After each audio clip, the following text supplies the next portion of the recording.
우리 기도 드리고 시작하겠습니다. 같이 기도합니다.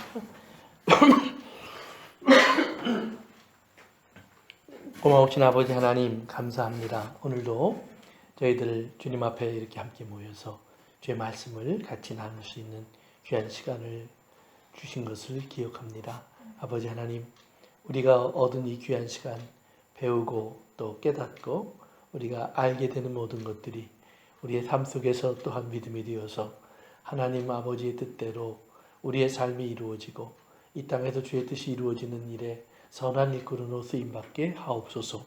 오늘도 부족한 종 주의 도구 되어서 오직 주의 진리만 전하고 가르칠 수 있도록 종의 입술에 주님의 말씀을 채우사 주님께서 역사하여 주시기를 기도합니다. 성령님 오셔서 종의 마음과 생각을 주장하시고 언어와 표현을 주장하여 주옵소서. 함께 듣는 우리 모든 교우들의 마음속에 또 말씀이 믿음으로 심겨지게 하옵소서. 예수님의 이름으로 기도합니다. 우리 하나님 말씀 요한계시록입니다. 17장 우리 8절부터 우리 18절까지 오늘 다시 한번 읽고 시작하겠습니다. 8절부터 우리 18절까지 제가 한 절, 여러분 한 절 교독합니다. 내가 본 짐승은 전에 있었다가 지금은 없으나 장차 무적행으로부터 올라와 멸망으로 들어갈 자니 땅에 사는 자들로서 창세 이후로 그 이름이 생명책에 기록되지 못한 자들이 이전에 있었다가 지금은 없으나 장차 나올 짐승을 보고 놀랍게 여기리라.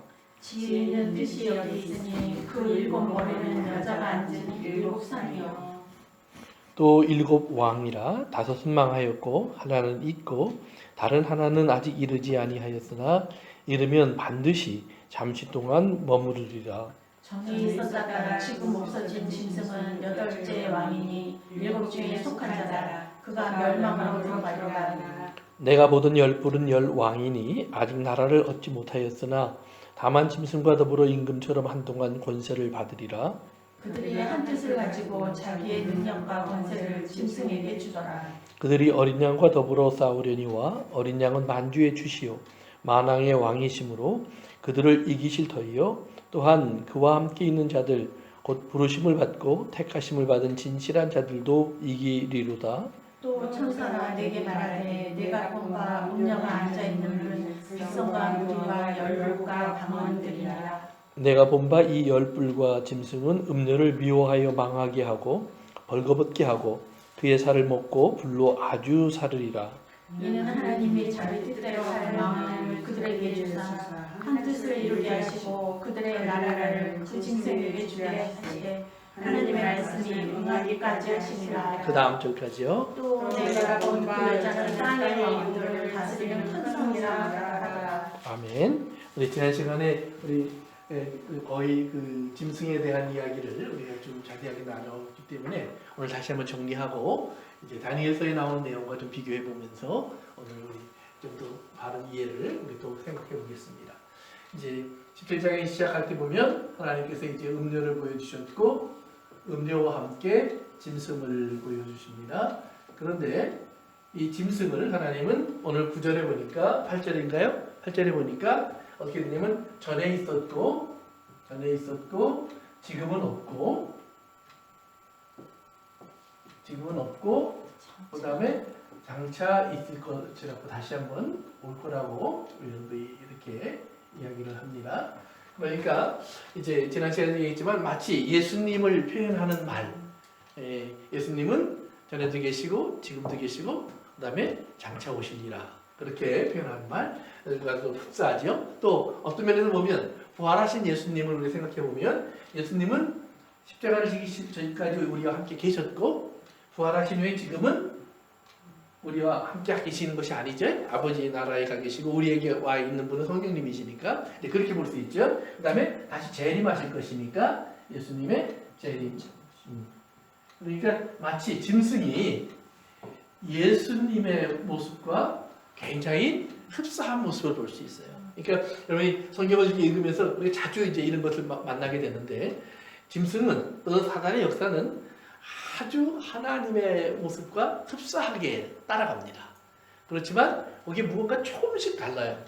그러니까 우리 신앙인들은 그렇기 때문에 우리가 크게 나는 예수님을 믿어 이렇게 크게 얘기하는 것이 아니라 우리가 예수님과의 삶 속에서 특별히 지금을 굉장히 우리가 디테일하게 살아야 돼요. 그러니까 성경에 보면 하나님께서 우리에게 그냥 나만 잘 믿으면 돼. 그냥 우리가 이제 보통 말하는 대로 하나님 사랑하고 이웃 사랑하면 돼. 그래서 굉장히 이걸 줄여주셨어요. 그러니까 우리가 구약의 율법은 약 613가지나 되거든요. 그 지켜야 될 것, 지키면 하면 안 될 것, 해야 될 것. 그런데 그거에 비해서는 굉장히 단순화되어 있어요. 그리고 또 우리가 신약에서 여러 가지 말들을 찾아보아도 대부분의 말들이 그렇게 많이 아주 다양하게 나와 있지는 않아요. 그런데 사실은 우리가 그 사랑이라는 말을 예수님께서는 그러면 어떻게 적용해 나가셨나를 우리 살펴보면 아주 굉장히 디테일하게 적용해 나가세요. 지금 예를 들면 이제 이스라엘 사람들이 하나님 섬기기 위해서 우리가 죄인들과 같이 하면 안 된다. 예를 들면 이제 그런 얘기를 해요. 그러면서 이제 이스라엘 그 유대인들이 강조했던 것 중에 하나가 예를 들면 이제 안식일 또는 죄인들과의 교제 이런 것들을 이제 얘기하는데 그 예를 들면 안식일에 이스라엘 사람들은 아무것도 하지 않는 쉬는 날이에요. 그런데 예수님이 병든 자를 고쳐요. 병든 자를 고치니까 그것 때문에 이스라엘 사람들이 예수님을 죽이려고 해요.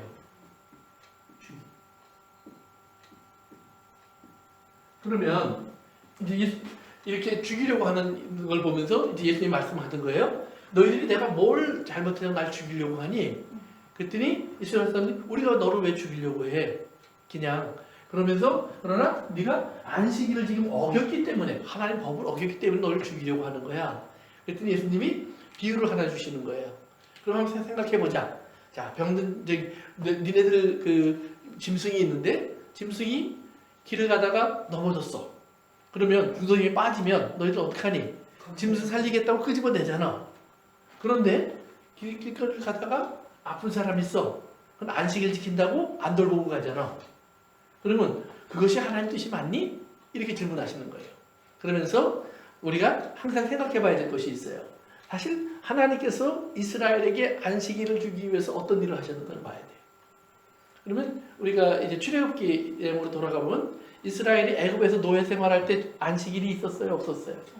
없었죠. 그냥 매일 일하는 거예요. 채찍에 맞고 그러면서 이제 하나님이 모세를 통해 구해내려고 하니까 더 심해지고 더 어려워졌어요.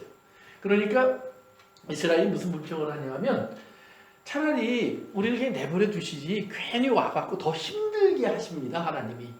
이렇게 실제로는 이제 하나님을 원망한 것보다 모세를 원망했죠. 그러면서 모세를 오히려 죽이려고 하고 하는 그런 행동들을 보여요. 그러니까 하나님께서 그때 이제 간섭하셔갖고 이스라엘을 끄집어내시는 거예요. 그러면 이스라엘을 끄집어내시는데 이스라엘에게 안식일에 가장 원형이 되는 모습이 뭐냐면 유월절입니다. 그러니까 이 유월절 그들은 아무것도 안 하고 가만히 있으면 대신 어린 양이 죽고 하나님께서는 그들을 보호하기 위해서 그들을 뛰어넘어가고 그들을 괴롭히는 이웃들을 멸망시키시는 거예요. 그러니까 이스라엘의 안식 속에는 뭐가 있냐면 그들을 위해서 죽으시는 예수님과 그리고 그들을 구원하시기 위해서 일하시는 하나님이 계시다 이 말이에요. 그러니까 하나님이 그들을 위해서 일했기 때문에 그들은 안식일을 얻은 거예요. 그래서 그 안식일 속에 있으면 너희가 좀 그런 사람이 되라 그런 말이에요. 그러니까 성경에 나오는 그런 이야기들을 이들은 다 바꿔놓기 시작하는 거예요. 예를 들면 우리가 이제 자주 얘기하는 이제 뭐 11조 같은 헌금도 보면 제가 이제 뭐 11조 지금 하라 마라 이런 얘기를 드리는 게 아니고 보세요. 11조 같은 헌금 얘기도 보면 이스라엘 사람들은 얼마나 철저하게 했냐면 텃밭에서 나오는 오늘도 이제 오면서 텃밭들 많이 얘기했는데 텃밭에 나오는 깻잎, 고추, 오이 그 몇 개까지 이렇게 씌워갖고 10개 중에 하나는 11조를 드렸다 이 말이에요. 그런데 하나님 예수님께서 뭐냐면 너에게 더 중요한 것이 있어. 그게 뭐냐면 하나님의 공의와 하나님의 자비, 인자, 긍휼을 너희들은 지금 잊어버리고 있어. 그러면 11조를 하나님이 드리라고 한 이유를 우리가 돌아가 보면 그 내용이 나와 있다 이 말이에요. 그럼 하나님 11조를 왜 드리라고 했느냐? 11조는 기본적으로 이스라엘 가운데 가난한 사람들이 있어요. 그럼 어떤 사람이 가난한 사람들이에요? 고아, 과부, 또 종, 나그네, 그 다음에 레위인. 제사장, 이들이 가난한 사람들이에요. 왜? 땅을 하나님 주지 않으셨어요. 그리고 고아나 과부는 땅이 있든 없든 간에 경작할 능력이 없어요. 그리고 나그네는 이방 땅 이 사람들이니까 또 역시 없어요. 그러니까 그들은 다 굶을 사람이에요. 그 다음에 종들, 자기 위해서 수고는 하지만 자기의 몫은 없는 사람들이에요. 주인을 위해서 사는 사람들이에요. 근데 그 사람들에게 하나님 뭐예요? 양식을 주어라 그러는 거예요. 그 사람들이 먹고 입고 즐거워할 수 있어야 된다. 너희와 함께. 그렇지 않으면 너에게는 소용이 없어. 그러면서 왜 레위인이냐? 그들이 없으면 그들은 하나님께 나아갈 수가 없어요. 왜 제사장이냐? 그들이 없으면 하나님께 나아갈 수가 없어요. 그러니까 하나님께 나아가기 위해서는 가난한 자가 행복해져야 돼요. 그 다음에 종이나 거지나 고아나 과부들이 문 앞에서 울고 있는 곳에 거기에는 하나님의 인자와 자비와 긍휼을 이스라엘 사람들이 지금 누리고 있다고 말을 할 수가 없어요. 왜? 하나님은 고아의 아버지고 과부의 남편이에요. 나그네의 하나님의 인도자가 되시고 보호자가 되셔요. 종들의 주인이에요. 그들을 자유케 하시는 분이에요. 그러니까 하나님이 이스라엘을 나그네라고도 부르시고 종이라고도 부르시고 고아라고도 부르시고 과부라고도 부르셔요. 그러면서 그들의 그 모든 그 잘못된 이름, 그러니까 그들의 불행한 이름을 하나님이 하나님의 존재로 다 상쇄시켜 주세요. 종이었지만 내가 너희의 주인이 되는 순간 너희 자유인이 되고, 과부였지만 내가 너희의 남편이 되는 순간 너희는 사랑받는 아내가 되고, 고아였지만 너희는 정말로 가장 좋은 아버지를 가진 자들이 되고, 이런 하나님의 은혜 속에서 또 세상에 나그네지만 이제는 하나님의 집에 거하는 그런 돌아온 자식이 될 수 있고, 그러니까 이런 하나님의 모든 은혜가 그 안에 담겨져 있단 말이에요. 그런데 그들이 고아 과부와 이런 사람들을 내버려 두었다. 그들이 여전히 울고 있고 하나님이 그걸 보고 계시다. 그러면 너희들 가운데는 진짜 아버지가 없구나 이 말이에요. 너희들에게는 신랑이 없는 사람들이, 너희들은 그런 세상을 더 좋아하는구나. 그러면 너희는 내 백성이 아니지 그 말이에요. 그러니까 11조는 기본적으로 가난의 문제를 해결하는 거예요. 가난의 문제를 해결한다는 말은 뭐냐면, 즉 내가 갖고 있는 부자와 가지고 있는 사람과 갖고 있지 못한 사람 사이가, 이것이 나는 이게 이런 식의 어떤 차등이 있는 것이 아니라, 아니야, 저들은 내 형제야, 내 자매야. 저들은 나와 함께 기뻐하고 나와 함께 즐거워할 자격이 있어. 왜냐하면 저들도 아버지의 자녀니까. 그리고 내가 만약 부자가 됐다면 아버지의 힘과 능력으로 내가 부자가 된 거니까, 아버지의 마음을 가지고 나는 이들을 돌볼 책임이 있어. 남편의 마음을 가지고, 주인의 마음을 가지고 나는 이들을 돌볼 책임이 있어. 그렇게 우리가 이걸 접근해 가는 거란 말이에요. 그런데 이스라엘은 법적으로 접근을 했어요. 법적으로 접근을 하다 보니까 11조 드렸어요. 그런데 가난한 사람이 굶는 건 상관 안 한다 이 말이에요. 과부가 혼자 외로워하는 거 그거 내버려 둔다 이 말이에요.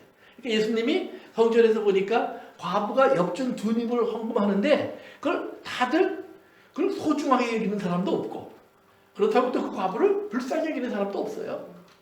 그러니까 예수님이 그들이 드리는 헌금이 아무리 많은 걸 드렸어도 저 과부가 드린 동전 2입보다도 훨씬 못하다. 그렇게 얘기를 하면서 그 과부를 세워주시면서 뭐라고 하냐면, 너희들은 과부의 것을 딱 삼켜버리는 그런 그 낙타와 같은 욕심쟁이들이야. 진짜 너희들이 하나님의 사람이라면 그 과부가 빈손으로 가게 하면 안 되지. 과부가 오늘 밤을 무엇을 먹을까 걱정하게 하면 안 되지.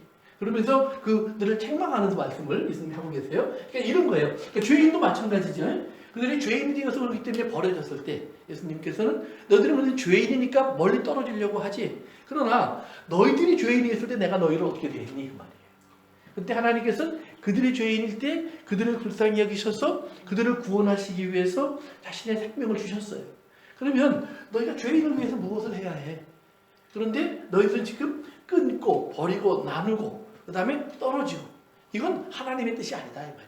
그래서 하나님께서 이제 이스라엘 사람들에게 이제 하나님의 모습을 가르쳐 주시는 건데, 그것이 뭐냐? 지금 여기에 없다고 말을 하는, 안 보인다고 말을 하는 예수님이 사실은 우리 안에서 나타나야 된다는 말이에요. 그러니까 먼저 오셨던 예수님, 앞으로 오실 예수님, 그러나 지금 계시는 예수님은 우리 안에 있는 거예요. 그래서 우리 속에 나와야 되는데, 짐승을 서게 하는데 짐승이 이런 식의 생각을 해요. 그러니까 우리는 뭐라고 그러냐? 이 짐승의 생각이 만약에 우리 생각으로 내려 들어오면, 그렇지, 예수님이 계셨어. 앞으로 오실 거야. 그런데 지금 안 계셔. 그러니까 우리는 지금 홀로 버려져 있어. 나는 고아 같아. 나는 과부 같아. 나는 세상에 그러기 때문에 어쩔 수 없이 종노릇 해야 돼. 이 세상이 내 집이 아니라고 그러니까 나는 정말 힘들어 사는 게. 그래서 나는 발버둥을 쳐야 돼. 그러면서 세상에 묶여 사는 사람들은 지금 짐승과 똑같은 거예요. 그러나 만약에 이것이 그런 모든 조건이 우리에게 주어져 있다고 할지라도 아니야, 예수님이 내 안에 계셔. 그렇기 때문에 나에게는 하나님께서 주신 생명이 있고 언약이 있고 능력이 있고 힘이 있어. 나는 얼마든지 이 상태 속에서 이제 더 뭐예요? 주님의 선한 일꾼으로서 살아갈 수 있는 힘과 능력을 주님은 내게 주셨어. 그래서 내가 능력 주시는 자 안에서 나는 때문에 이 모든 가난과 고난 속에서도 여전히 하나님의 일을 할 수 있는 부요와 풍요가 있어. 이렇게 말할 수 있는 사람이 되어야 된단 말이에요. 그래서 그 예수님이 우리에게 나타나는 거예요. 그런데 이 짐승이 was, isn't, will인데 음료가 짐승에 올라타 있어요. 그 말은 뭐냐면 짐승이 여기서 나타나는 거니까 지금 이 시대를 얘기하는 게 아니라 앞으로 올 시대의 음료는 짐승 위에 올라가 있었다는 말이에요. 그러니까 지금 사도 요한이 보고 있는 음료는 미래의 존재예요. 그 당시로 봤을 때는 미래의 존재인데 이 미래의 존재인 음료가 이렇게 있는데 그러면 지금 이 음료가 왜 음료가 될 수 있느냐? 음료를 보여주기 위해서 하나님 먼저 보여주신 것이 있었어요. 그러면 지금 여자가 한 명이 있어요. 지금 여기에. 어떤 여자냐? 그것이 우리가 본 요한계시록 12장에 나오는 요한이 본 하늘의 환상 속에 본 여자예요. 어떤 여자를 봤었죠? 요한계시록 12장에서 요한이 그렇죠. 아이를 잉태한 여자인데 해를 입었고 달이 발밑에 있고 12별로 된 멸관을 썼어요. 그러니까 해와 달과 별을 입고 있어요. 그러니까 그러면 해와 달과 별은 뭐냐면 하나님 기본적으로 시간의 개념을 위해서 주신 거예요. 그래서 시간 속에 빛과 길과 또 시기를 때를 알게 하기 위해서 주신 것이 해와 달과 별이에요. 그러니까 역사 속에 그 여자가 있다 이 말이에요. 그 여자가 있는데 어떤 여자냐?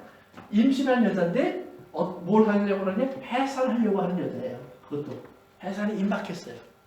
해산이 임박하니까 용이 여자를 잡아먹으려고 아이를 잡아먹으려고 준비하고 있는데 여자가 딱 도망을 가서 아이를 낳아버렸어요. 그리고 하나님께서 하늘로 내리고 올라가셨어요. 이제 우리 그 부분 우리 다 했잖아요. 그런데 아들은 올라갔는데 여자는 여전히 땅에 남아있다 이 말이에요. 그러니까 짐승이 여자를 괴롭히기 시작해요. 근데 짐승이 여자를 괴롭히는 요것이 뭐냐? 이것이 뭐냐면 짐승의 머리들이에요. 머리가 몇 개? 하나, 둘, 셋, 넷, 다, 여섯, 일곱. 그러니까 짐승의 머리들이 나타나갖고 여자를 괴롭히려고 어떻게 해서 쫓아다닌다 이 말이에요. 그런데 여자를 괴롭히려고 쫓아다니는 이 상태에서 여자가 그러면 거기에서 어쩔 수 없이 아이고 난 당하겠구나 이게 아니에요. 하나님이 준비해 놓으신 뭐가 있어요? 피난처가 있어요. 피난처가 어디라고 그랬죠? 광야가 있어요. 그러니까 지금 우리가 이 세상 속에서 짐승은 모습을 숨기고 자기의 머리 역할을 하던 것들을 드러내서 지금 하나님의 사람들을 괴롭히고 있는데 그때 하나님의 사람들이 믿음을 지키며 살아갈 수 있는 방법은 피난처, 즉 하나님이 준비해 놓으신 것, 이걸 준비해 놓으셨다고 했어요. 하나님이 준비해 놓으신 광야로 가는 거예요. 그러면 광야로 가면 지난번에 제가 얘기했지만 뭐가 잘 보이냐면 음료도 잘 보이고 그리고 세상도 잘 보이고 그 다음에 자신들이 지금 어떻게 살아야 할 줄도 보여요.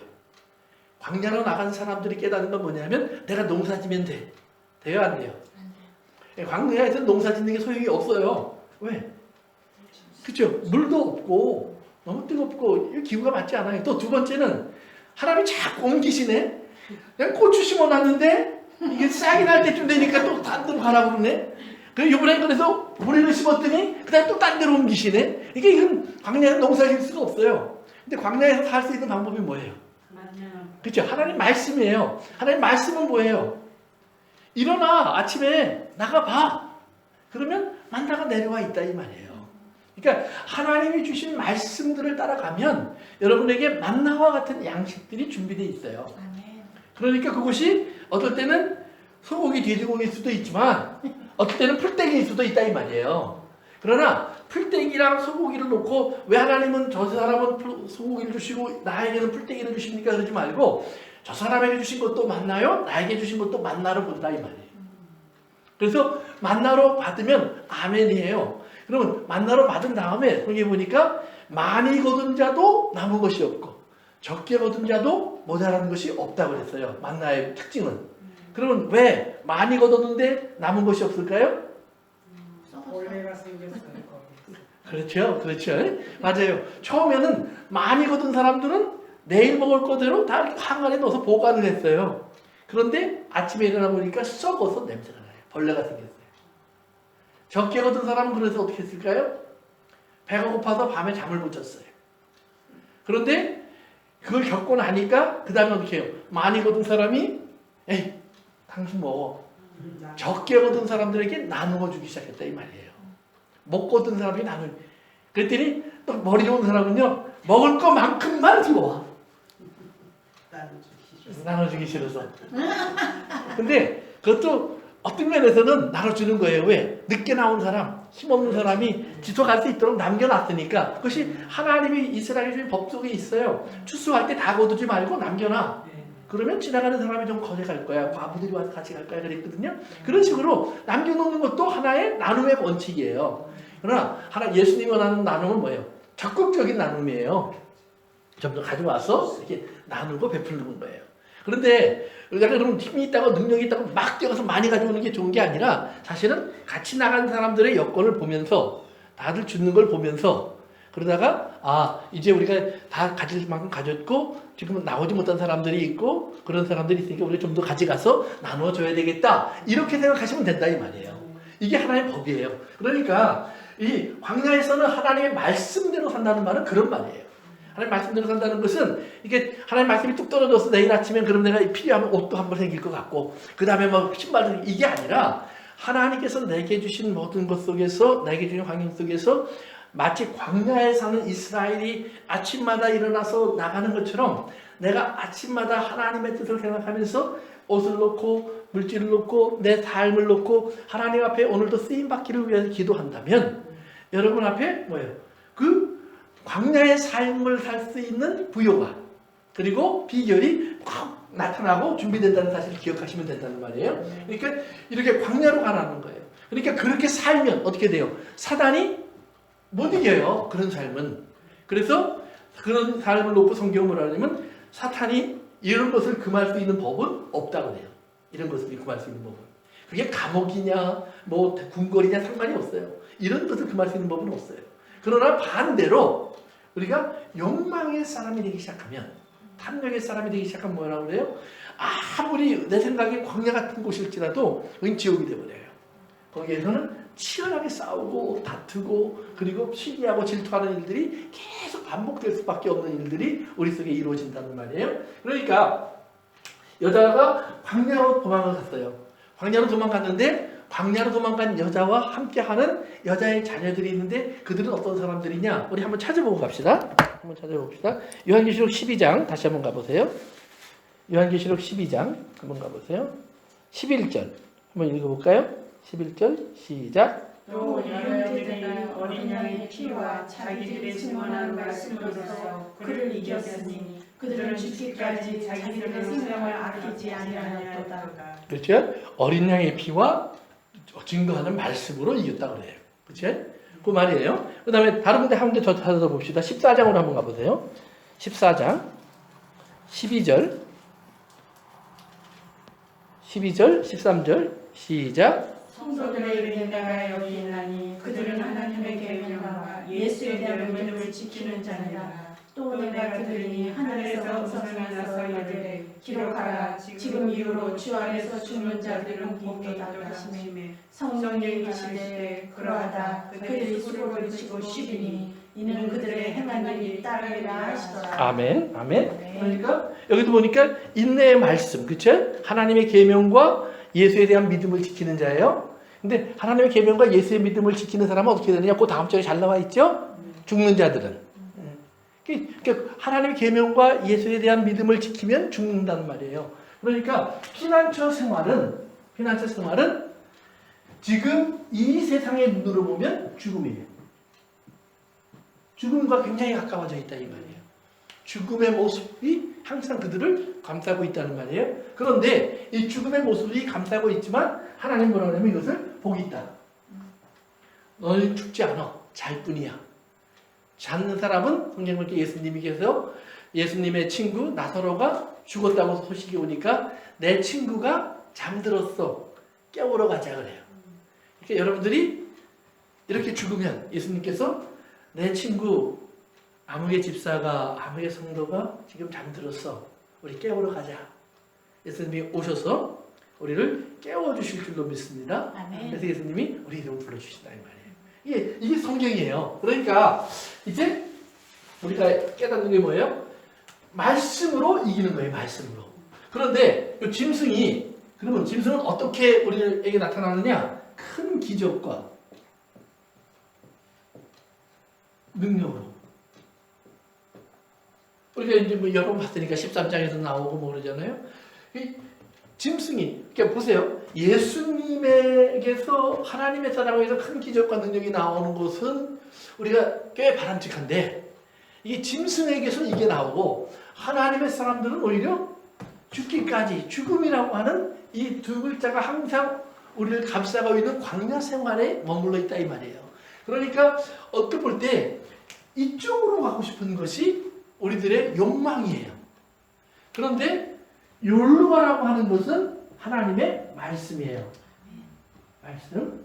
그러니까 말씀과 욕망 사이에서 우리가 이리로 갈 거냐 이리로 갈 거냐 이 말이에요.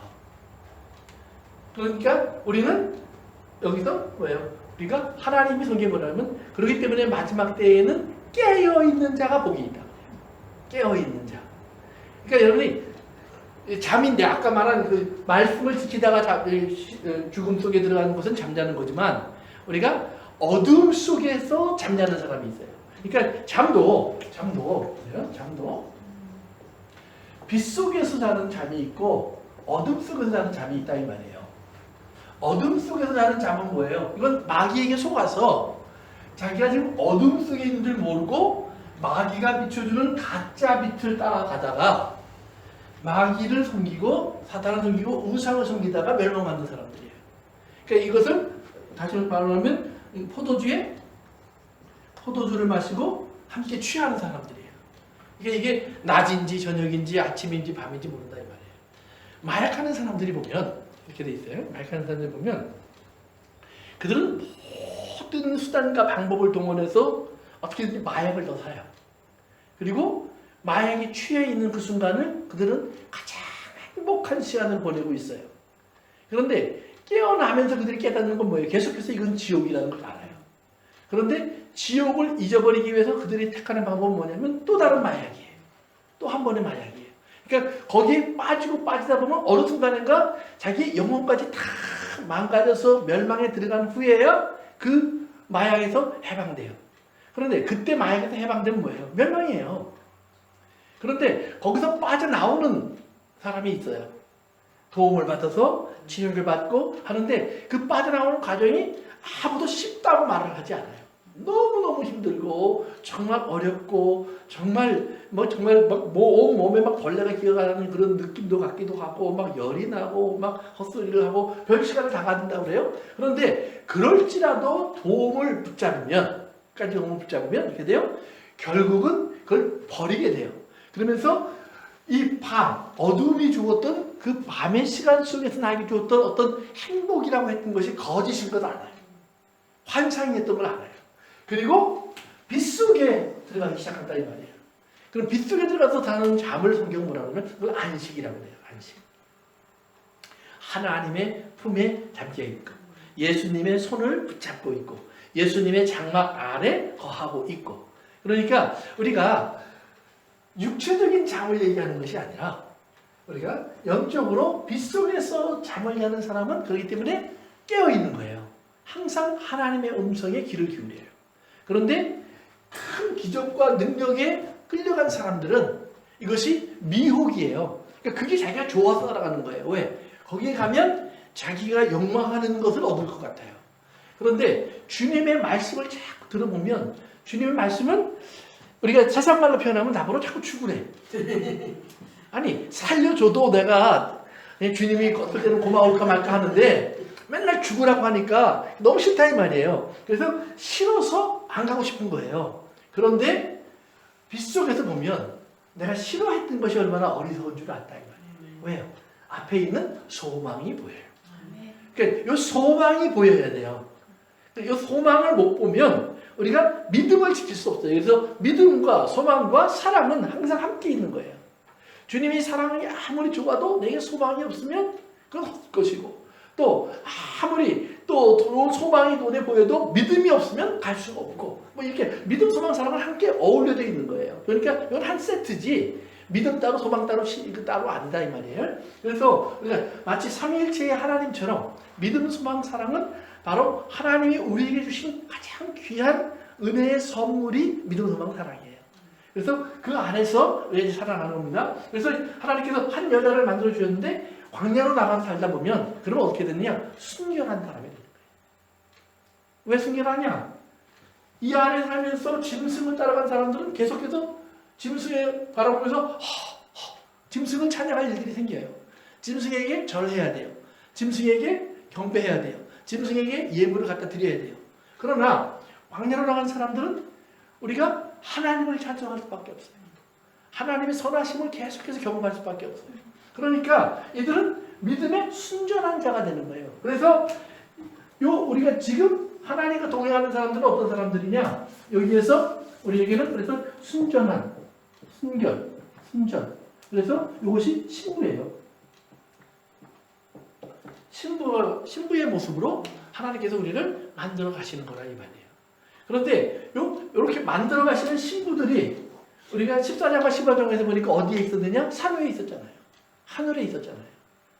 그러니까 땅에서 지금 막 고난을 당하고 있는데 실제로는 그들은 하늘에 있는 자였고 하나님의 장막 안에 있는 자였고 하나님을 찬송하는 자였다는 사실을 깨닫는 거예요. 그러니까 음료는 그런데 마지막에 딱 등장하면서 뭘 입느냐? 우리가 하는 것처럼 자색옷, 붉은 옷, 황금장, 포도주 그리고 7 머리 위에 턱 올라앉았다 이 말이에요. 앉아서 황금장을 탁 들고 이러고 있다 이 말이에요.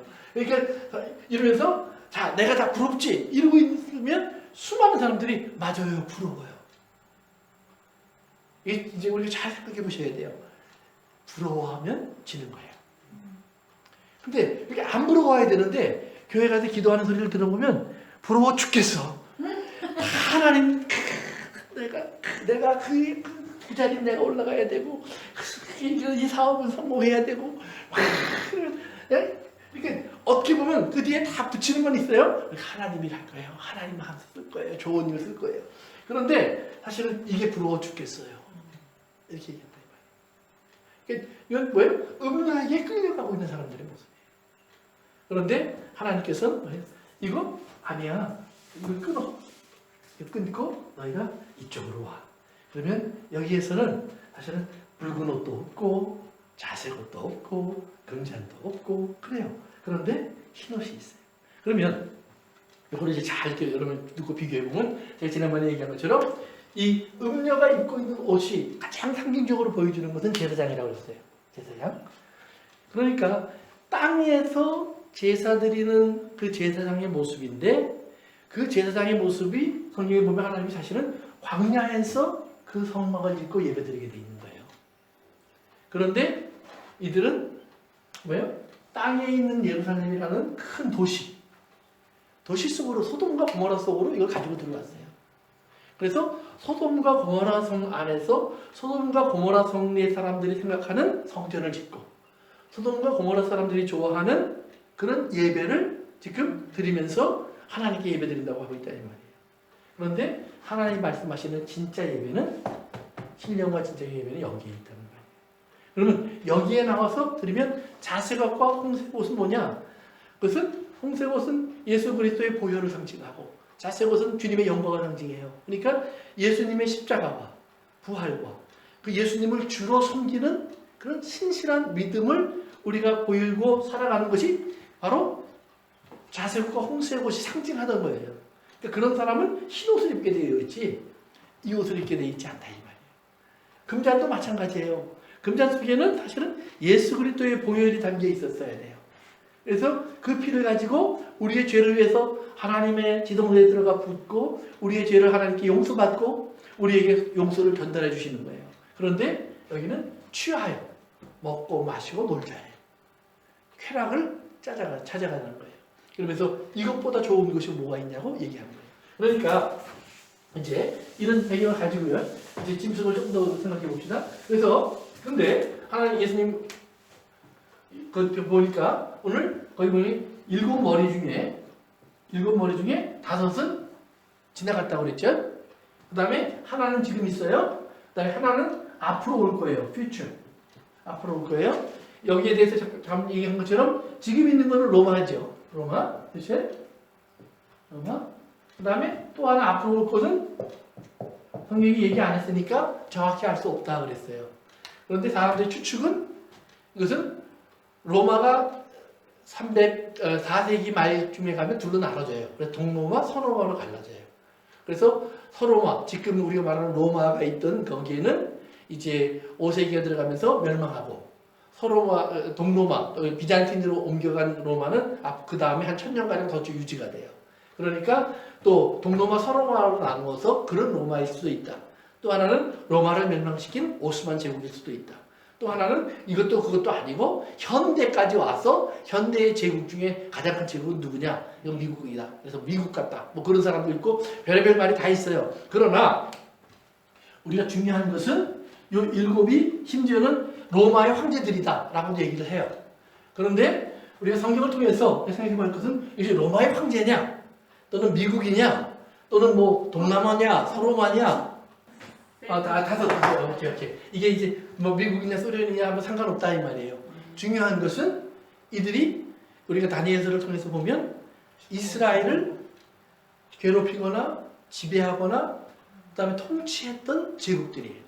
그래서 하나님께서 그 시대에 맞게 예를 들면 이제 처음에 거기 이제 다니엘서 2장과 7장에 보면 7장은 네 짐승이 나와요. 그 다음에 2장은 신상이 나와요. 큰 신상이 나와요. 그런데 이 신상과 네 짐승은 사실은 같은 이야기를 하고 있어요.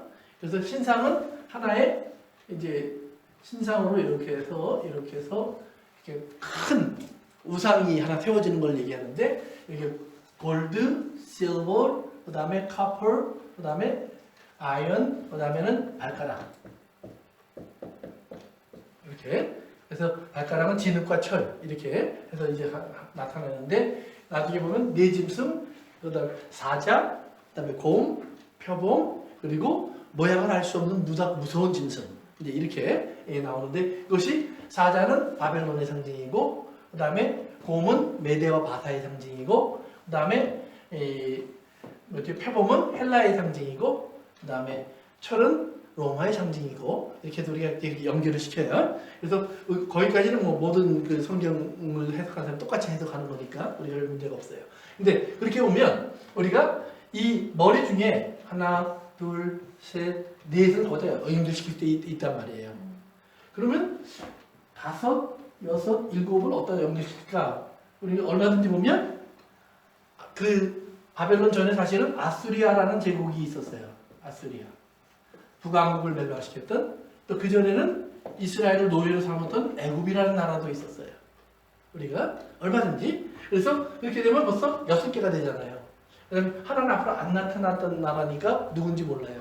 그런데 짐승 위에 음녀가 탄 모습이 나타나기 전에 이 7번째 왕국도 나타나야 돼요. 거기 나온 내용으로 봐서는 보세요. 17장으로 가보세요. 요한계시록 17장.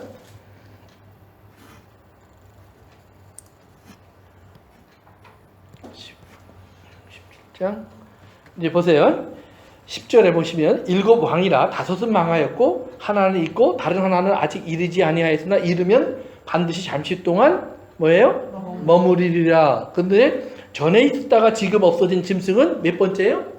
여덟 번째 왕이니 일곱 중에 속한 자라 그가 멸망으로 들어가리라. 그러니까 짐승은 여덟 번째예요.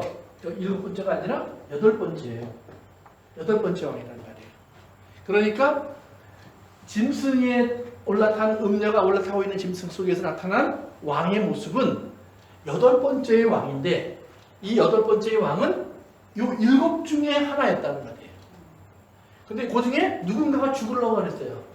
그러다가 죽은 줄 알았더니 뽀로록 다시 올라왔어요. 그러니까 올라온 다음에 보면 아, 그놈이구나 알 수 있어요. 그런데 지금 이 중에 누군지 하나님이 안 가르쳐줬다 이 말이에요. 그런데 성경은 계속해서 무슨 얘기를 하냐면 바벨론이라는 얘기를 계속하고 있어요. 바벨론. 음료도 바벨론이고 그 다음에 제국의 머리도 바벨론이에요. 그러니까 보세요. 몸은 바뀌었어도 얼굴이 똑같으면 그 사람이라고 부르죠. 제가 여름 갑자기 100파운드가 쪘어요. 근데 얼굴이 그대로야. 그러면 몸은 전 목사가 아닌데 얼굴은 저전히 전 목사님이네. 이러실 거란 말이에요. 그러다가 갑자기 제가 또 반쪽이 됐어요. 그러면 얼굴은 그대로인데 몸은 아니네? 이렇게 얼마든지 얘기할 수도 있단 말이에요. 그렇지만 머리가 바뀌지 않는 한 아이덴티티는 안 바뀌는 거예요. 그러니까 머리가 바벨론이었어요. 그러니까 바벨론이라고 우리가 생각하면 이 모든 것은 뭐예요? 바벨론의 아류예요. 바벨론의 아류. 그러니까 짐승의 모든 왕들은 바벨론이라고 불러도 큰 문제가 없다. 그렇지만 세상적인 이름으로는 메데바사, 헬라, 로마라고 하는 제국의 이름이 따로 있었지만 결국 그들은 바벨론의 모습을 그대로 가지고 있을 뿐이다 라는 것을 우리가 유추해 볼 수 있죠. 그러니까 그 중에 어느 것이 다시 일어났는지 모르지만 여전히 바벨론의 모습을 가지고 있었을 것이다 라고 이야기할 수 있다 이 말이에요. 그래서 그러면 이 바벨론은 언제부터 시작했느냐? 창세기 10장에 니므롯이라고 하는 사람이 등장하는데 그 바벨탑을 쌓아놓고 하나님께 올라가겠다고 스스로 말했던 바벨론의 시초가 니므롯이에요. 그러니까 그 얼굴을 그대로 가지고 있는 거예요. 하나님의 자리를 우리가 대신 올라가겠다. 하나님 없어도 괜찮아. 그것은 우리가 아이덴 동산으로 가면 하와가 했던 말하고 똑같은 말이에요. 그리고 오늘 하나님 어디 있어? 결국은 사람이 다 알아서 하는 거지. 내가 신이지. 내 힘으로 사는 거고 살다가 안 되면 죽는 거고 그건 뭐예요? 자기를 스스로 신화시키는 하나님화시키는 것도 똑같은 원리예요. 그러니까 이것이 어떻게 이야기를 하느냐에 따라서 모양은 다르게 보일 수 있지만 그러나 근본적으로 사실은 하나님을 부인하고 성경에 나오는 하나님을 부인하고 다른 것을 즉 자기를 인간을 하나님화시킨다고 하는 면에서는 똑같다 이 말이에요.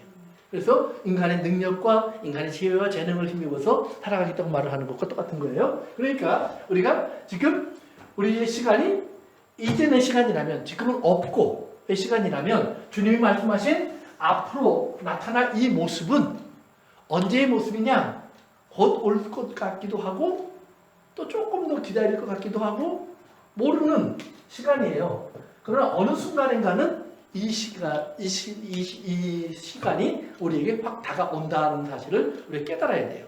그래서 이리로 가고 있는 것을 보면서 하나님께서 그 당시 일곱 교회가 생각해 보세요. 어떤 핍박을 당하고 있었는지 생각해 보시면 돼요. 일곱 교회가 로마로부터 많은 핍박을 당하고 있었고 심지어는 예루살렘은 로마에 의해서 불타버렸어요. 그러니까 참혹한 일들이 지나간 지 얼마 되지 않고 현재 교회는 핍박을 당하고 있고 사도 요한 같은 사람은 막 정말 핍박 속에서 밤모섬에 다 갇혀져 있고 많은 기독교인들이 지금 감옥에 갇히거나 짐승의 밥이 되기도 하는 이런 위기를 겪고 있다는 말이에요. 그런데 하나님이 아직까지는 아니야. 그러면서 요한이 깜짝 놀랄 수밖에 없는 더 무서운 시간이 있어. 더 무서운 때가 있어. 그런데 무서워하지 말라고 얘기하는 거예요. 왜? 이게 무서운 것 같지만 거기 보면 아주 중요한 말이 나옵니다. 8절 다시 한번 읽어봅니다. 시작. 내가 본 짐승은 전에 있었다가 지금은 없으나 점차 무적행으로부터 올라와 멸망으로 들어갈지니 땅에 사는 자들로서 창세 이후로 그 이름이 생명책에 기록되지 못한 자들이 이전에 있었다가 지금은 없으나 장차 나올 짐승을 보고 놀랍게 여기니라. 아멘.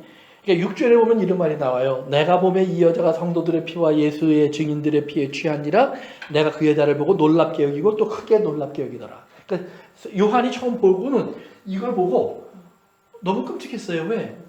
이 여자가 들고 있는 그 숫잔 안에 성도들의 피가 꽉 차 있다 이 말이에요. 그러니까 성도들의 죽음이 그냥 비참한 그 고통이 눈앞에 환히 보이는 거란 말이에요. 그러니까 하나님 이게 뭡니까? 그러는데 이제 하나님이 설명해 주시면서 뭐라고 그래요? 그거 보고 진짜 놀랄 사람은 네가 아니야. 누가 놀라야 돼요? 장차. 뭐라고 그랬어요? 8절에 금방 읽었죠? 땅에 사는 자들로서 그랬죠? 땅에 사는 자들로서 땅에 사는 자들은 누구예요? 하늘에 속하지 않은 사람들이에요. 그 설명이 나와요. 창세 이후로 그 이름이 어디에 기록되지 않았어요? 생명책에 기록. 생명책에 기록되지 않은 자들이 뭐예요? 이 짐승을 보고 놀랍게 여기더라. 그러니까 여러분이 보고 놀라야 돼요? 안 해야 돼요? 안 해야 돼요. 아유 끔찍해. 그럴 수는 있어요. 그러나 놀랄 건 아니에요. 그러니까 요만한 벌레 보면 요즘 우리 집사람이 개미를 열심히 시키고 있는데 그런 개미 이렇게 보면 어떤 사람들은 아유 무서워 그래야 돼. 그렇지? 근데 어떤 사람은 야 왜 개미가 그래? 아주 한마디로 안에 끝내주는 사람이 있어요. 이만한 바퀴벌레가 나왔어요. 아 그런 사람이 있는 반면에 이렇게 하면서 내다 버리는 사람도 있다 이 말이에요. 그러니까 하나님께서 그러면 이 죽이는 사람이라고 바퀴벌레가 이뻐서 죽이겠어요? 아니죠. 사실은 그 사람은 싫은 거예요. 그런데 담력을 얻어서 이제 이거까지 거 뭐 별거 아니야. 이제 이럴 수 있는 마음이 생겼다 이 말이에요. 그러니까 하나님께서 요한에게 놀랬어. 야 요한아 사실 잘 들어봐. 이거 진짜 놀랄 사람들은 네가 아니야. 땅에 속한 사람들이 놀라야 돼. 생명책에 안 기록된 사람. 너 네 이름 어디 있니? 아 생명책에 있죠. 그럼 됐어. 넌 놀랄 필요가 없어. 왜? 내가 너희 위에 장막을 쳐놨잖아. 너희들에게 지금 이걸 볼 수 있지만 너희들이 보고 있지만 어떻게 보면 몸으로 느끼고 있고 심지어는 너희들이 때로는 고난과 죽음을 당하기도 해. 맞아. 그러나 그 모든 것 속에 내가 함께 할 거야. 절대로 버려두지 않을 거야. 내가 너희를 지킬 거야. 너희들이 찬송하고 믿음으로 그 일을 감내할 수 있는 능력을 내가 분명히 줄 거야. 절대 혼자 아니야. 걱정하지 마. 그러니까 너희들이 이제 담대하면 돼. 그러면서 이제 무슨 얘기하냐면 진짜 놀랄 사람은 거기 있어. 왜? 그래서 여자가 앉은 7 산의 문제예요. 즉 7 왕의 문제예요. 이 세상을 지배하는데 그들이 지배하고 있지. 근데 너는 알잖아. 네 위에 그 7 왕 위에 진짜 왕이 있어. 내가 왕인 걸 너희가 알잖아. 그러면 내가 지금 다스리고 있는 건데 너희들이 이렇게 놀랄 정도로 무서워 두렵고 떨면서 어찌할까 하는 그런 사람으로 내가 너희를 버려주겠니? 아니면 내가 너희를 붙잡아 주겠니? 이 얘기를 하시는 거예요. 그러면서 걱정하지 마. 이제 아버지 손잡고 가면 돼 하면서 아이한테 얘기하는 거예요. 그러면서 아이 손잡고 가는 아버지의 모습을 보여주는 거예요. 근데 그 다음에 보면 그러면서 이렇게 얘기해요. 이제 11절로 갑시다. 전에 있었다가 지금은 없어진 짐승은 8째 왕이니. 그런데 8째 왕이 등장을 한다 이 말이에요. 그런데 8째 왕은 이 7중에서 나왔다고 그랬어요. 그런데 그 여자가 탄 짐승을 보니까 얼굴이 7개가 붙어 있고, 그 다음에 한 군데 뿔이 10개가 나 있다 이 말이에요. 이렇게. 그러니까 요한이 이걸 보면서 7이 다 살아있네요. 말할 수 있어요. 맞아요. 7이 다 살아있는 것처럼 보일 수 있어요. 그리고 그 중에 하나가 특별히 뛰어나게 보일 수 있어요. 이게 죽은 줄 알았다가 다시 고개를 들고 올라온 존재예요. 그래서 여자가 요 7의 몸을 가진 짐승을 여자가 올라타고 앉아있는 모습이 이제 소개가 되는 거예요. 그런데 이 보니까 요렇게 등장할 때쯤 되니까 이 7 머리의 역사들은 사라졌고 이 10뿔이 뭘 상징하냐면 10개의 나라예요. 10나라.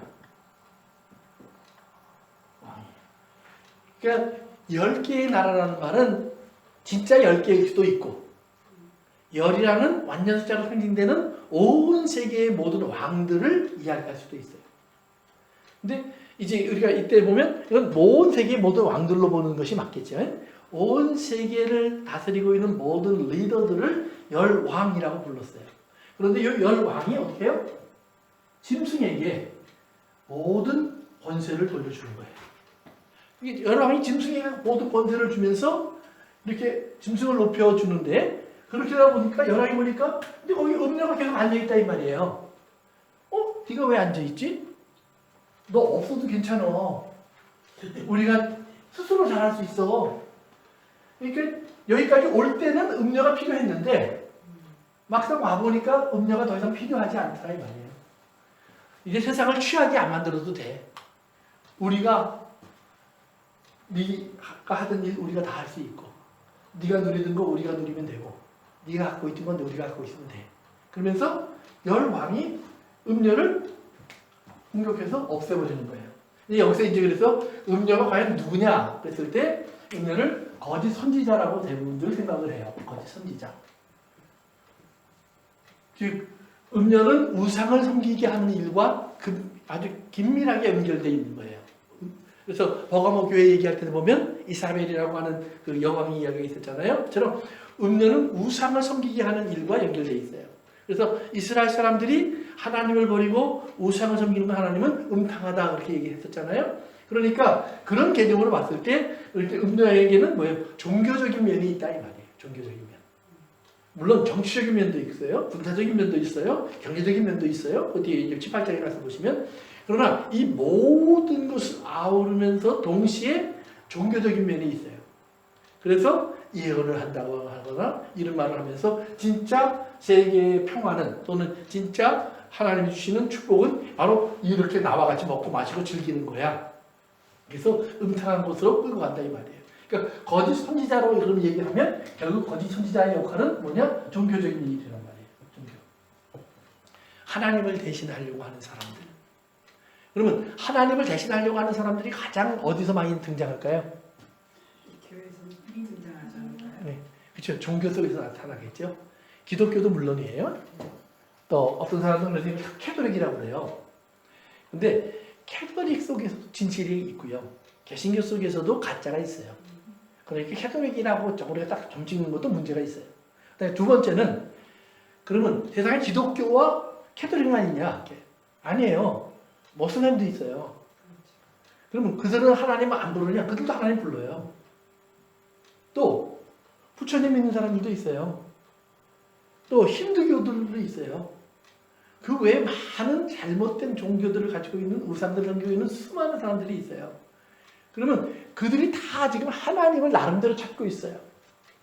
그들이 말하는 모든 잘못된 가르침들이 결국은 다 뭐예요? 음료의 얘기예요. 음료의 얘기. 그러니까 교회 안에서만 성경을 가지고 조금 잘못한 것 얘기한 것만 얘기하는 게 아니에요. 그러니까 우리가 이 종교를 연구하는 사람들이 크게 볼 때 무슨 말을 하냐면 종교는 다 우리 결국은 하나님을 찾더라. 하나님을 찾더라. 그리고 그 안에 특별한 내용들이 좀 있긴 있지만 기본적으로 다 착하게 살자라는 얘기를 하더라. 나쁘게 살면 지옥 간다는 얘기 하더라. 벌 받는다고 얘기하더라. 그러니까 착하게 살자, 지옥 간다. 즉 이 땅에서 정의롭게 공평하게 사랑하며 다 협력해서 잘 살자라고 얘기하더라. 그러니까 그것이 다 종교의 공통성이다. 그러니까 인간에게는 이런 공통적인 종교성이 있다. 이런 얘기를 해요. 종교를 연구하는 사람들이. 그러니까 그렇게 얘기할 때 보면 거기엔 기독교가 말하는, 성경이 말하는 하나님, 예수님이라는 말에서 예수님은 빠져야 돼요. 그러니까 예수님만 빼면 기독교도 거기에 들어갈 수 있는 거예요. 그런데 예수님 때문에 다른 모든 종교가 기독교를 싫어해요. 이걸 여러분 잘 아셔야 돼요. 부처님 믿는 사람도, 힌두교를 믿는 사람도, 그 다음에 이슬람교를 믿는 사람도 왜 교회를 싫어하느냐? 예수님 때문이에요. 예수님을 그냥 우리가 선지자라고 얘기할 때는 아무 문제를 안 삼아요. 근데 예수님의 구원자의 역할, 메시아의 역할을 얘기하면 그들은 다 반대해요. 왜? 자기들 속에 있는 메시아는 다른 사람이라고 생각하니까. 대부분들이 내가 메시아가 되어야 한다고 생각하니까. 그러니까 생각해 보세요. 내가 착하게 살아야 천국 가는 거예요. 그러면 나를 구원하는 건 누구예요? 나예요. 내가 잘못하면 지옥 가는 거예요. 나를 지옥에 보내는 건 또 누구예요? 나예요, 나. 그러니까 내가 메시아가 되든지 내가 나를 심판자가 되는 거예요. 그런데 기독교만 예수 그리스도라는 분이 계세요. 하나님. 그리고 예수님만 우리가 무엇을 할 줄 몰랐을 때 우리를 사랑하셔서 먼저 우리를 사랑해 주셔요. 그러니까 그것은 인간의 모습 속에서 하나님께서는 우리를 너무나 잘 알게 하셨는데 가장 기본적으로 하나님 말씀하신 게 뭐냐면 부모와 자식의 얘기예요. 너 스스로 존재할 수 있니? 하나님은 물어보시는 거예요. 인간은 모든 하나님의 피조물 중에서 가장 늦게 철들어요. 죽을 때 돼야 철들어요. 그리고 제 발로 걷고 밥 먹고 하는 것도 보면 강아지나 망아지나 송아지나 이 아지들은요 1년도 안 걸려요. 얼마나 금방 쓰는지 몰라요. 근데 우리는 1년 돼서 한 걸음 떼면 아이고 말하기 시작하지요. 아빠 그랬다고요. 말도 안 되는 소리 하는데도 아이고 천재라고 그래요. 그 천재가 송아지보다 못해요. 망아지보다 못해요. 그게 인간이에요. 가장 느리게 돼요. 그러니까 인간은 철저하게 누군가에게 의해서 돌봄을 받고 키움을 받지 않으면 존재하지 못해요. 이것이 하나님이 인간에게 가르쳐주시는 가장 기본적인 거예요. 너 그냥 된 줄 알아? 스스로 된 줄 알아?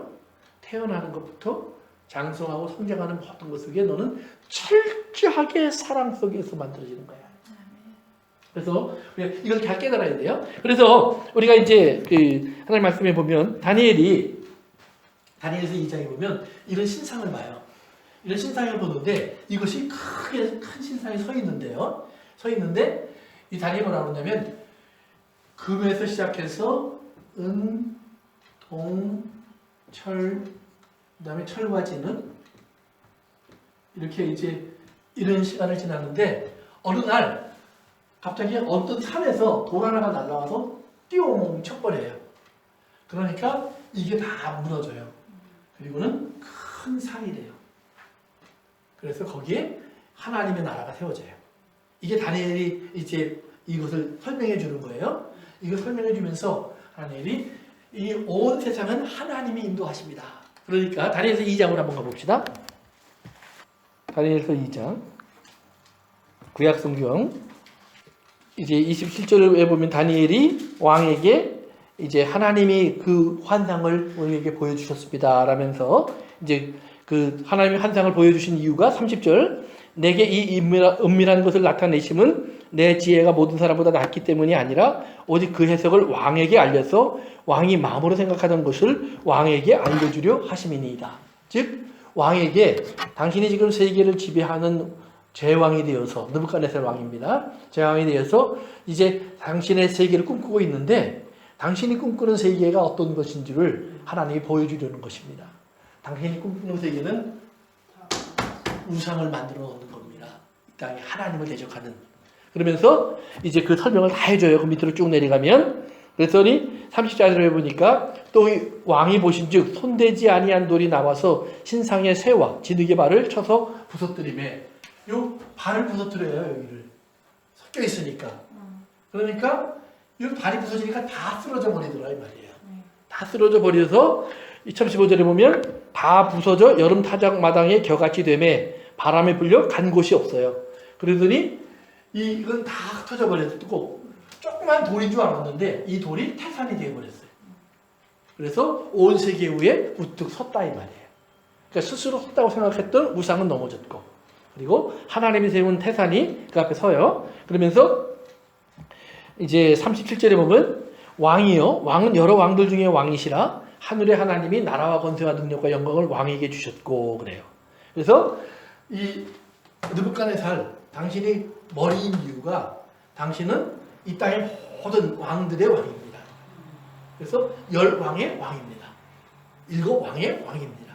모든 백성과 방언과 그 다음에 민족과 임금들의 왕입니다. 그 말을 해주는 거예요. 그러니까 당신의 모습으로 오늘 이제부터 세상은 계속해서 이렇게 영광을 찾는 노력을 하게 될 겁니다. 이제 그 얘기를 해주는 거예요. 그런데 어느 곳에서 이제 밑으로 내려가시 보시면 이제 쭉 내려가세요. 41절, 42절. 그 발가락이 얼마는 쇠요, 얼마는 진흙인즉 그 나라가 얼마는 든든하고 얼마는 부서질 만한 것이며 왕께서 쇠와 진흙이 섞인 것을 보셨은즉 그들이 다른 민족과 서로 섞일 것이나 그들이 피차에 합하지 아니함이 쇠와 진흙이 합하지 아니함과 같으리이다. 그러면서 44절에 시작. 이 여러 왕들의 시대에 하늘의 하나님이 한 나라를 세우시니 이것은 영원히 망하지 아니할 것이요 그 국권이 다른 백성에게로 돌아갈 것이요 도리어 그 나라를 저자로 멸망시키고 영원히 살 것이다. 아멘. 거기까지. 그래서 요것이 진흙과 이 철이 섞여져 있는 시간을 여러 왕들의 시대 그래요. 열 왕이 아닙니다. 여러 왕들. Many kings. 예. Many kings time이에요. 그러니까 많은 왕들이 곳곳에서 일어났어요. 지금 말하면 어떤 특별한 하나의 제국이 지배하는 세계가 아니라 다양화된다 이 말이에요. 다극화된다 그러죠. 우리가 지금은 보세요.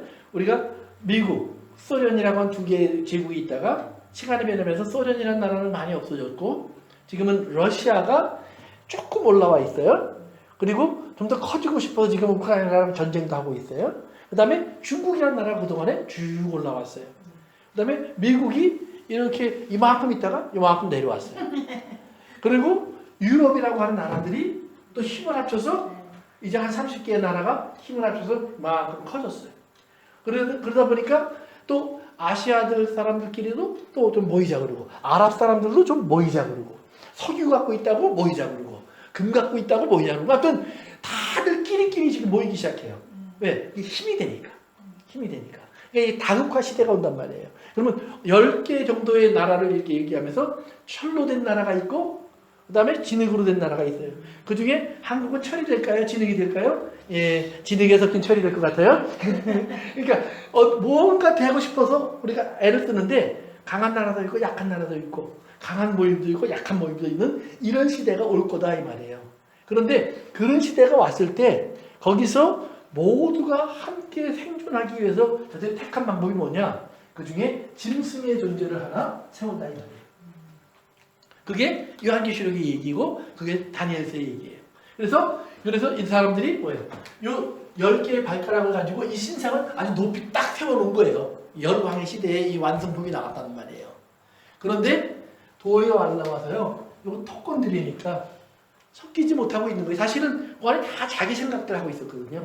턱 건드리니까 힘없이 부러지더니 티끌이 되어서 바람에 하니까 다 날아가더라고요. 그리고는 진짜 하나님의 나라가 태산처럼 등장해요. 어떻게 등장하는 거예요? 하늘에서 새 예루살렘 성이 내려오는 거예요. 그런 하나님의 나라 이야기를 이제 다니엘에게 해주는 거예요. 그런데 그 다니엘이 이걸 딱 보고 났는데 다니엘서 3장에 가면 재밌는 사건이 벌어져요. 다니엘서 3장에 한번 가보세요. 다니엘서 3장에 가니까 느부갓네살 왕이 1절에 보면 진짜로 자기 금상을 만들어 세워요. 높이가 60규빗이에요. 60규빗이라는 말은 45 곱하기 60. 그러면 얼마예요? 약 한 27m가 돼요. 27m면 10층 높이에요. 10층. 건물. 금으로. 금덩어리. 그게 나 같으면 그걸 훔쳐갔을 것 같은데 너무 커서 못 가져갔을지도 모르지만 이렇게 이거 세워놓고요. 그 다음에 다 나팔 불고 노래소리가 들리면 거기 전하게 만드는 거예요. 법을 만들었어요. 그래서 5절에 보니까 나팔소리, 피리소리, 수금과 사면과 앙금과 생황과 모든 악기소리를 들을 때 엎드려 느부갓네살 왕이 세운 금신상에게 전하라. 꼭 요한계시록 13장에 우상 세워놓고 와서 절하라. 그건 똑같죠? 절하라고 그래요? 절하지 않으면 어떤 죄요? 풀부풀해. 그런데 누가 절을 할지 알았어요? 그렇죠? 12절에 보니까 유대 사람 사드락과 메삭과 아벳느고는 왕이 세운 바벨론 지방을 다스리게 하는 자이건을 왕이 준 지금 벼슬 받아서 총독 역할을 하는 거예요. 그런데 지들이 절을 안 해. 그러니까 이게 왕이 볼 때 마음에 들어요, 안 들어요? 안 들죠? 그러니까 죽이려고 하는 거예요. 그래서 끌고 왔어요. 그러면서 내가 다시 한번 기회 줄게. 지금이라도 절해. 그러면 내가 너 살려줄 거야. 근데 그렇지 않으면 불에 던져놓을 거야. 근데 이제 여기서 우리가 알아야 될 것이 있어요. 그 당시에 바벨론은 특별한 둘레를 다스리는 능력이 있었어요. 고온을. 뭐냐면 역청이 있었어요. 역청. 역청은 무슨? 역청이 뭐냐면 뭐 그런 거. 이거 아니 타르.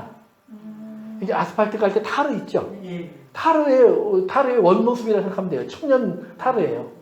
그러니까 이걸로 이게 한번 불이 붙으면 그래서 그쪽에 석유가 더 많이 나고 그러는 거예요.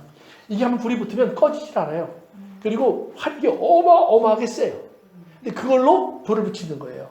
그러니까 그 당시 바벨론은 벽돌을 구워낼 수 있는 능력이 있었어요. 그렇기 때문에. 그래서 벽돌로 이제 집도 짓고 이제 이랬는데 성벽 쌓고 어쨌든 간에 이제 그러면서 왕이 내가 너희를 다 불태워 죽일 거야. 그러면서 너희를 그 불에서 건져줄 사람이 누가 있니? 그래요. 그게 16절의 얘기예요. 그랬더니 사드락과 메삭과 아벳느고가 왕에게 대답합니다. 느부갓네살이여 우리가 이 일에 대하여 왕에게 대답할 필요가 없나이다. 그러면서 17절 시작. 만일 우리가 섬기는 하나님이 계시다면 우리를 맹렬히 타는 불물 가운데서 능히 건져내시겠고 왕의 손에서도 건져내시리이다. 근데 여기서 보면 하나님이 계시다면 그랬는데 if God is there 그 말이 아니에요. 당신이 만약에 시험을 보시겠다면 하나님이 계시기 때문에 이런 일이 있을 겁니다. 하나님은 얼마든지 우리를 풀무불에서도 건져내고 그리고 우리를 왕의 손에서도 건져내실 수 있습니다. 이 얘기를 하는 거지. 하나님이 진짜 계실지 안 계실지 잘 모르겠지만 계시다면 그렇게 될걸요? 이 얘기 아니에요. 예. 못 들어갔을 그래요. 그러면서 이제 18절에 그럽니다. 그러면서 그렇게 하지 아니하실지라도 그렇기 때문에 그 말이 나오는 거예요.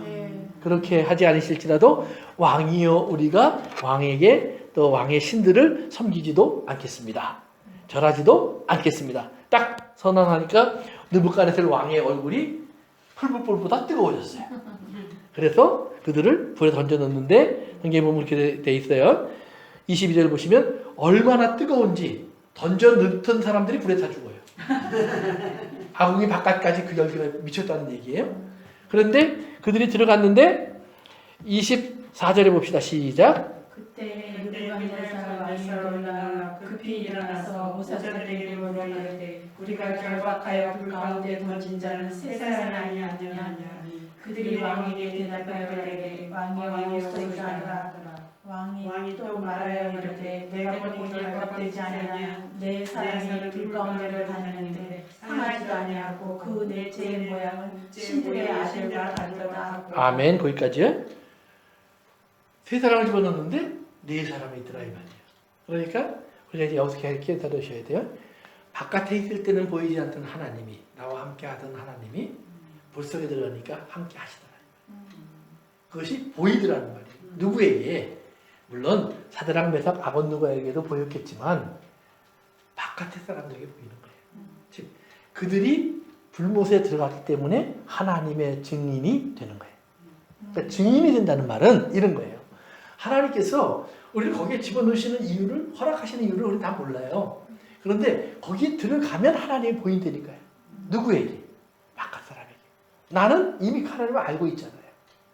그러니까 하나님께서 하나님의 증인으로 산다는 말은 하나님이 거기에 꼭 들어가야 되느냐 안 들어가야 되느냐 이거는 우리 생각이에요. 하나님의 생각 속에서 지금 느부갓네살이 내가 하나님인 걸 알아야 돼. 그러면 어떻게 할까? 지난 주일 제가 얘기한 것처럼 악이 왕성할 때 하나님이 보여요. 항상. 이게 모든 게 다 세상이 살기 좋고 편안하고 그 타이밍 이때 하나님이 안 보여요. 그런데 정말 힘들고 괴롭고 죽을 것 같고 그러니까 요새 또 하나님이 종살이 하러 가니까 보이기 시작해요. 감옥에 들어가니까 보여요. 다니엘도 마찬가지예요. 또 다윗 왕도 마찬가지예요. 제가 광야에 있을 때는 맨날 하나님을 노래했어요. 그래서 다윗을 이스라엘의 노래하는 자라고 해요. 그런데 제가 궁궐에서 앉아서 세상을 즐기기 시작하다 보니까 노래를 잊어버려요. 그래서 이스라엘의 노래하는 자가 노래를 잃어버렸습니다. 그래요. 성경이 표현이. 그러니까 고난 속에 있을 때 하나님이 보인다 이 말이에요. 그러면 그 하나님이 나에게 보여주려고 아니요. 나는 이미 봤으니까 누군가가 봐야 될 사람이 있다 이 말이에요. 근데 그것 아니면 못 볼 사람이 그것 때문에 보게 되는 거예요. 그래서 예수님의 제자들도 그렇게 선교하고 사도들도 그렇게 전도하고 오늘날 복음도 그렇게 전도되는 거예요. 그러니까 누가 나를 불못에 던지려고 할 때는 꼭 기억하셔야 돼요. 그 불못에 들어가는 이유는 저 사람이 던지려고 해서 들어가는 게 아니에요. 내가 하나님을 알기 때문에 나는 그들이 불못에 던진다고 해도 하나님을 알기 때문에 안이유할 수가 없는 거예요. 하나님을 알기 때문에. 그래서 우리 한 군데만 더 봅시다. 6장으로 가세요. 6장. 다니엘서 6장. 이제 바벨론 시대 끝나고요. 아사 시대가 이미 온 거거든요. 근데 그때까지 다니엘이 살아있어요. 그러니까 다니엘이 처음 바벨론으로 끌려왔을 때 한 15살 정도라고 생각을 해요. 우리가. 그러니까 아까 여러분 2장 읽었잖아요. 2장 3장에 나오는 이야기 나왔을 때 그때 다니엘의 나이는 20살도 안 됐을 때 얘기예요. 10대 후반 이때 얘기예요. 그런데 이제 한 70년이 지난 다음에 지금 다니엘이 바사라고 하는 나라, 메데 바사라고 하는 나라가 바벨론을 점령한 다음에 일어난 사건 속에서 다니엘이 3절에 보면 총리가 돼요. 3명의 총리 중에 한 사람. 그런데 다른 총리들이 보니까 유대 사람인데 저 사람이 더구나 그 전에 느부갓네살 왕 밑에서 높은 자리에 해먹던 사람인데 저 사람이 총리야? 이게 시기가 생긴 거예요.